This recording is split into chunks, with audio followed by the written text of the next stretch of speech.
Good afternoon, dear students.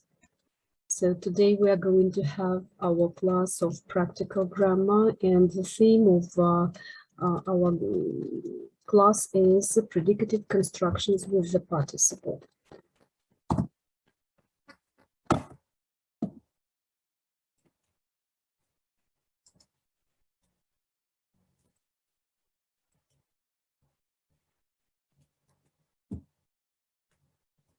So in modern English, we find the following predicative constructions with the participle.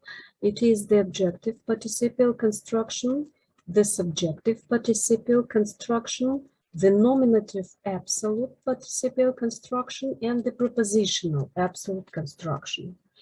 At the end of our class, you will see that there are some more types of constructions, but without a predicative. So the first is the objective participle construction. This is the kind of construction in which the participle is in predicate relation to a noun in the common case or a pronoun in the objective case. Have a look at the example, please. In the next birth, she could hear her stepmother breathing heavily. Ей было слышно, как на соседней койке тяжело дышит ее мачеха. So the participle breathing here is in predicate relation to the noun stepmother, which denotes the doer of the action expressed by the participle. In the objective participle construction, participle 1 indefinite active or participle 2 is used. In the sentence, this construction has the function of a complex object and may be found after some categories of verbs.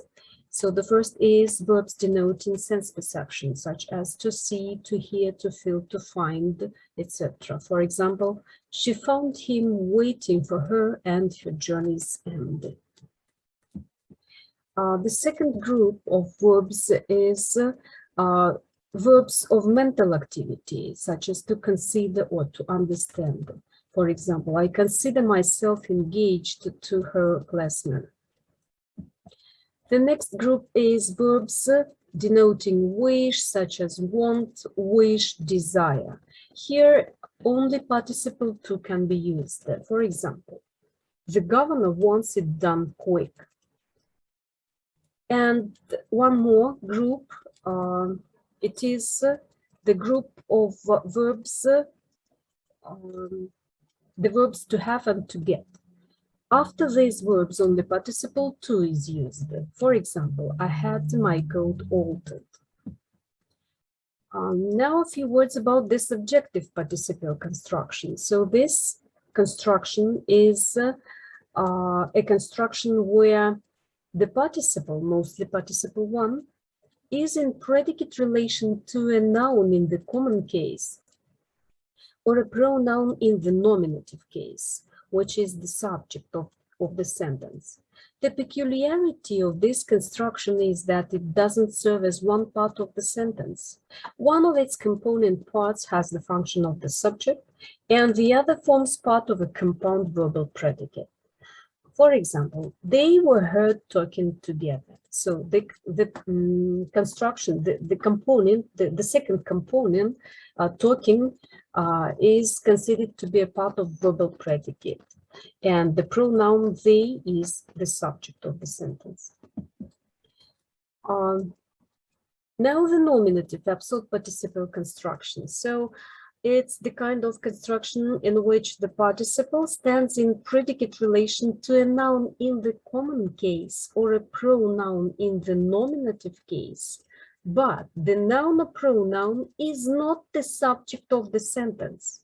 For example, the door and window of the vacant room being open, we looked in. Так как дверь и окно пустой комнаты были открыты, мы заглянули в нее.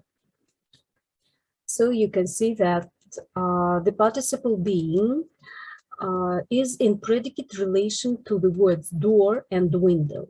But these words, door and window, are not the subject of the sentence. So in the nominative absolute participle construction, participle 1 in all its forms or participle 2 is used. This construction is generally rendered in Russian by means of an adverbial clause and is used in the function of an adverbial modifier. Now the prepositional absolute participial construction.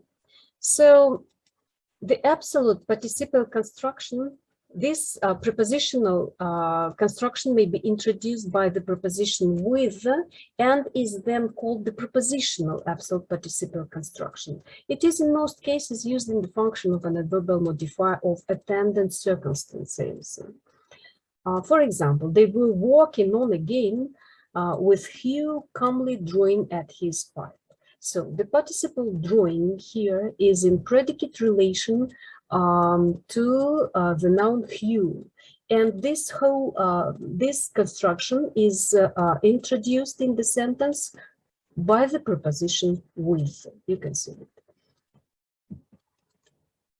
Now a few words about absolute constructions without the participle. So there are two types of absolute constructions in which we find no participle. The second element of the construction is an adjective or a prepositional phrase or an adverb. So the first is the nominative absolute construction. It is usually used in the function of an adverbial modifier of time or attendant circumstances. In the function of an adverbial modifier of time, this construction is rendered in Russian by an adverbial clause. For example, breakfast over, he went to his counting house. So here we can see the nominative absolute construction, breakfast over. You can see no participle here. And it is rendered in Russian by the adverbial clause, когда закончился завтрак. And the prepositional absolute construction, it is mostly used in the function of an adverbial modifier of attendant circumstances, and in rendering this construction in Russian, a coordinate clause or the so-called депричастный оборот is used. For example, I found him ready and waiting for me with his stick in his hand. So that's all about participial constructions. Thank you for your attention.